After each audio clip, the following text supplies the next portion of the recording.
வணக்கம் மக்களே, சற்று முன் கிடைத்த மிக முக்கிய தகவல் ஒன்றை பார்க்க போகிறோம். திமுக எம்பி கனிமொழியை சற்று போட்ட முக்கிய காட்சிகள், சுற்று போட்ட முக்கிய காட்சிகள், திடீர் பரபரப்பு. இந்த ஒரு தகவலை பற்றி தான் நாம் பார்க்க போகிறோம். தகவலை பார்ப்பதற்கு முன்னதாக நீங்கள் நம்மளுடைய சேனலுக்கு புதிய பார்வையாளர்களாக இருந்தீர்கள் என்றால் மறக்காமல் நம்மளுடைய சேனலை சப்ஸ்கிரைப் செய்து வைத்துக் கொள்ளுங்கள். தற்பொழுது தூத்துக்குடி தொகுதியின் முன்னாள் எம்பி என்று அழைக்கப்படக்கூடிய தற்பொழுது தேர்தலின் வேட்பாளராக இருக்கக்கூடிய கனிமொழி அவர்கள் பெருமிதத்தில் பரப்புரைகளையும் பிரச்சாரங்களையும் தூத்துக்குடி தொகுதியில் தொடர்ந்து செய்து கொண்டு வருகிறார் என்றும் ஒரு பக்கம் பார்க்கப்படுகிறது. இந்த ஒரு சூழலின் அடிப்படையில் தற்சமயம் வரைக்கும் இருக்கக்கூடிய கனிமொழி அவர்களுக்கு பார்த்திங்கன்னா மீது வழக்குகள் இருக்கிறது. கனிமொழி அவர்கள் மீதும் நீலகிரி தொகுதி எம்பியாக இருக்கக்கூடிய ராசா அவர்கள் மீதும் இருந்து கொண்டிருக்கிறது வழக்கு என்றால் 2G முறைகேடு வழக்கு என்று கூறுகிறார்கள். அந்த ஒரு வழக்கு டெல்லி நீதிமன்றத்தில் என்னதான் பரபரப்பாக சமீப காலமாக நடந்து கொண்டிருந்தாலும் தற்பொழுது அந்த ஒரு வழக்கு இந்த தேர்தல் முடிந்த பிறகு தொடங்கும் அப்படின்றதும் உறுதிப்பட ஒரு பக்கம் அரசியல் வட்டாரங்களில் பேசிக்கொண்டிருக்கிறார்கள். அந்த ஒரு வழக்கில் இவர்கள் மீண்டும் சிக்குவதற்கான வாய்ப்புகள் என்பது ஒரு பக்கம் அதிகமாகவே இருக்கிறது என்றும் பேசும் பொருளாகவும் அரசியல் வட்டாரங்களில் மாறியிருக்கிறது.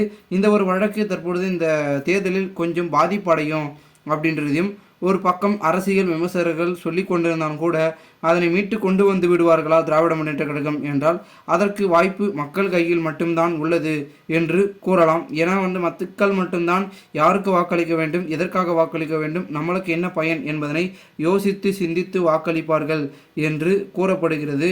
ஏனென்றால் 2024 மக்களவைத் தேர்தலை பொறுத்த வரைக்கும் ஒரு பெரும் விதையான மாற்றம் என்பது நடைபெறும் அப்படின்னு ஒரு பக்கம் பார்த்திங்கன்னா முன்வைக்கப்பட்டு கொண்டிருக்கும். இந்த ஒரு சூழலில் அடுத்த கட்டமாக நம்முடைய கனிமொழி அவர்கள் சமீபத்தில் பிரச்சாரம் செய்து கொண்டிருந்தார். அவருடைய காரையும் பார்த்திங்கன்னா நம்முடைய பறக்கும் படை அவர்கள் அதிரடியாக சோதனை சமீபத்தில் ஒரு இடத்துல செய்திருக்கிறார்கள். மேலும் அதன் பிறகு பிரச்சாரத்தை முடித்து திரும்ப செல்லக்கூடிய இடங்களில் நம்மளுடைய பொதுமக்கள் அவர்களை சுத்து போட்டு வளைச்சி இல்லை நீங்கள் போகக்கூடாது, நீங்கள் போகவே கூடாது, நீங்கள் பேசிட்டு தான் போகணும், கண்டிப்பாக நீங்கள் பேசாமல் போகக்கூடாது அப்படி இப்படின்னு ஒரு அலப்பறைகளை பண்ணியதாகவும் ஒரு பக்கம் கூறப்படுகிறது.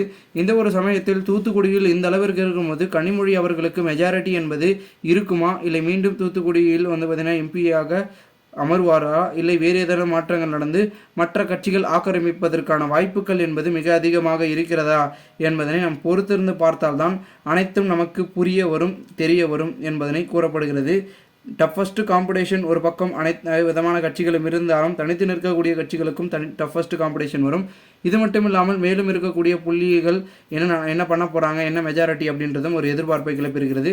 பொறுத்திருந்து பார்க்கலாம், என்ன நடந்தாலும் சரி வெயிட் பண்ணி பார்க்கலாம். இதுபோன்று நீங்கள் தினசரி அரசியல் சார்ந்த காணொலிகளை தெரிந்து கொள்ள நம்மளுடைய சேனலை சப்ஸ்கிரைப் செய்து வைத்துக் கொள்ளுங்கள். நன்றி, வணக்கம்.